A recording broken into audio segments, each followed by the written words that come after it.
My name is Isaac Hamilton, Izakhamilton, and I'm the Public Information Officer for Clackamas Fire. What's the status? What's going on today?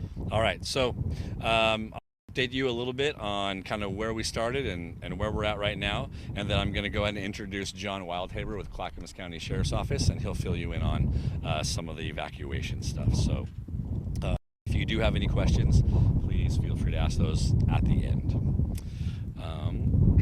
So Estacada Fire responded to a call for a fire last night at about 9:30. They came up here to Mclver Park, really the corner of Entrance Road and Springwater Road, and they observed a fire they said was about the size of a football field. They immediately dispatched all of their resources and then upgraded it immediately. So when they upgraded the incident, they requested Clackamas Fire, which includes our Wildland Crew 30, TVFNR, Portland Fire, the Oregon Department of Forestry, as well as the Oregon State Fire Marshal's Office. And then through the night, those crews worked just phenomenally together to get a fire line around that fire. And they got that well established this morning and kind of confirmed that it wasn't moving a whole lot, which is, it's comforting news. However, as we stand here right now, we're experiencing these hot, high winds. It's super dry, and so the battle today was really to keep that fire contained and just to keep it in its place. So these fire lines have been established, and they are the fire to approximately 25 acres was the last report, and they are also working diligently to protect structures and then again the landscape. There is still an extreme risk today. We're kind of in the middle of it right now. The winds are about what they're going to be. They'll sustain for a little while longer, kind of like yesterday, and they'll die down this evening. And they're just making this battle harder, right? And so we stated earlier, if these winds weren't here, we wouldn't need to be here either right now. So if you, like me, remember 2 years ago, almost the exact same time, we were experiencing the same thing. This time, we're more prepared. So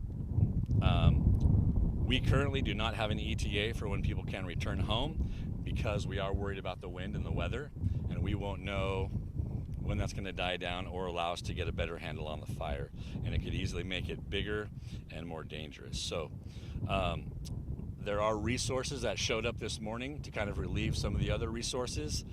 We had Columbia County and Clatsop County bring task forces. Oregon Department of Forestry had 2 more rigs.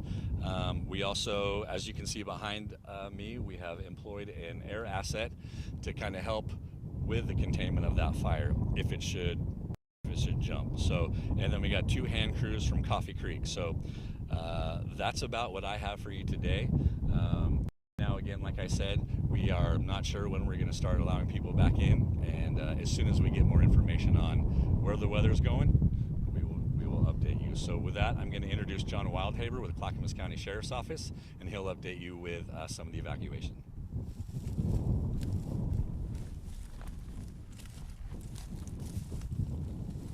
Hello, my name is John Wildhaber. I'm with the Clackamas County Sheriff's Office, JOHNWILDHABER. I am the Public Information Officer. I'm just here to give a quick update on evacuations. Last night at about 9:30 p.m., deputies quickly responded to Mclver Park. Deputies worked in the path of the fire to evacuate both visitors and employees. Deputies continued to work throughout the night and into the morning to notify, going door to door to notify residents of the evacuation. Currently, 550 homes have been notified. All evacuation zones remain in effect, and our deputies are on standby to do additional evacuation notices if needed. Now I'd like to introduce Kimberly Webb, Public Information Officer for Clackamas County.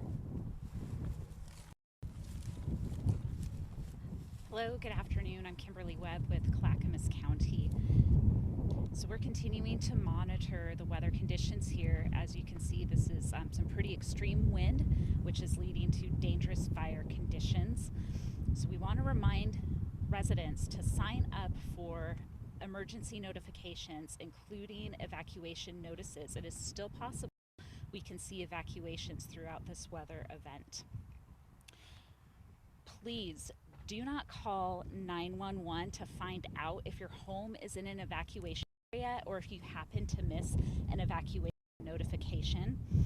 You can get evacuation notifications by visiting our website as well as dialing 211, and you could find information for shelters on those same areas. Reserve 911 calls for people who really need the life safety services that 911 dispatchers can provide.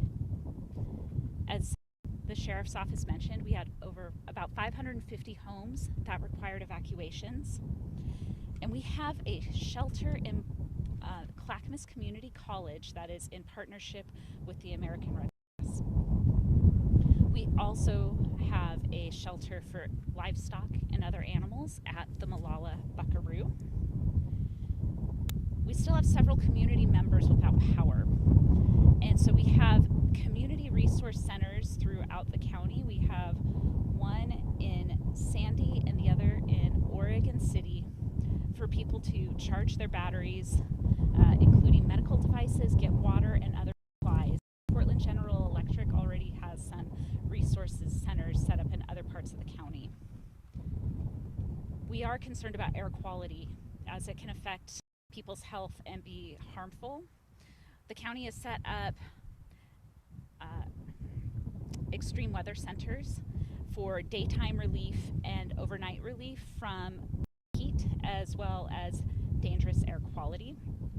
And we have the overnight centers located in Oregon City, Canby, and Malala.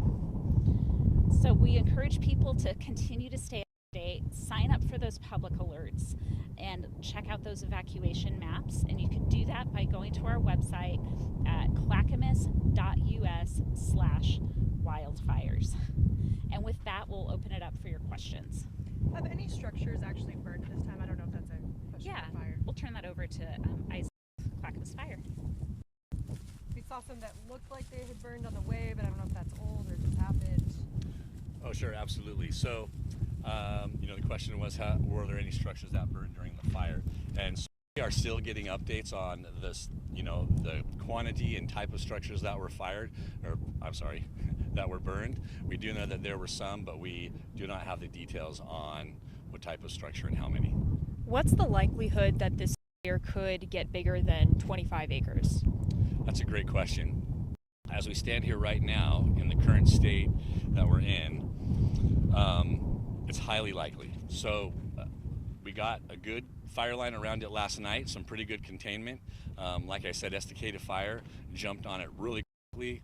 They initiated more resources. Clackamas Fire came out and in force along with their wildland crew, which their experience in fighting these types of fires was outstanding. And, we got a good stop on it. I use the word stop lightly, right? Because there's no guarantee there.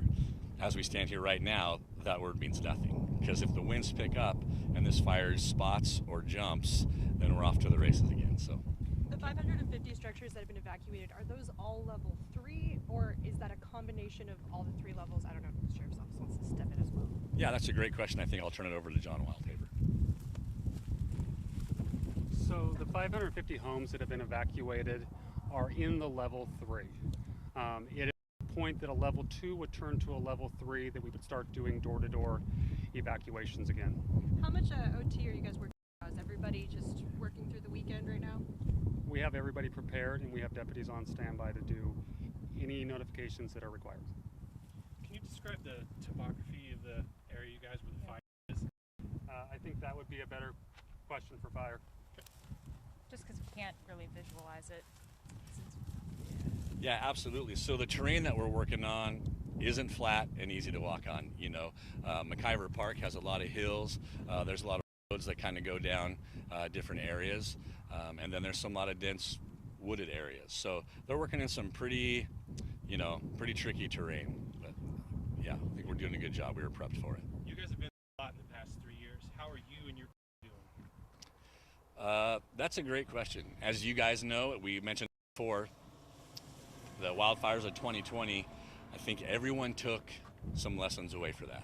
So when we caught wind that there was going to be, pardon the phrasing, high winds this weekend, we were able to go back to the notes we took from 2 years ago and create an action plan to really get ahead of it.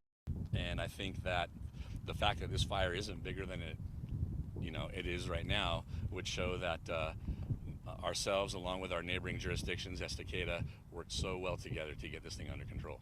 It's important that you have that past experience, but places that haven't had these burns and they think, oh, we're safe. How key is that to you guys? Yeah, absolutely. So something like this, obviously, how much can you plan for a wildfire? So it is unfortunate that we're here today, but I will say, if you don't take past experiences and learn and grow from them, then you're going to find yourself right back where you were before. So I think we have notched it up quite a bit this time around, and I think if or when the next one happens, unfortunately, I would say when the next one happens, we'll be even better prepared yet. And what about the community? Are they that more, hey, you know what's going on, let's go? Yeah, I think it helps the community at this point to already have gone through this, so that when we say, hey, we're a little nervous, they'll look at us, especially as fire personnel, and go, okay, we'll be nervous too, and then we'll take off. So yeah, absolutely. I think they're a little more cooperative this time around. And you said that there's 500 and so people who have been evacuated, or are those level 3 evacuations combined with the level 2 and level 1, how many people does this fire potentially affect? Turn that over to CCSO. I don't have the exact number of homes that are Sure. within both the level 3 and the level 2 evacuation areas. But what I can say is there's been 550 homes. I also can't tell how many people live in each of those homes. But we're doing our best to make sure that everybody was quickly notified and continued to be notified.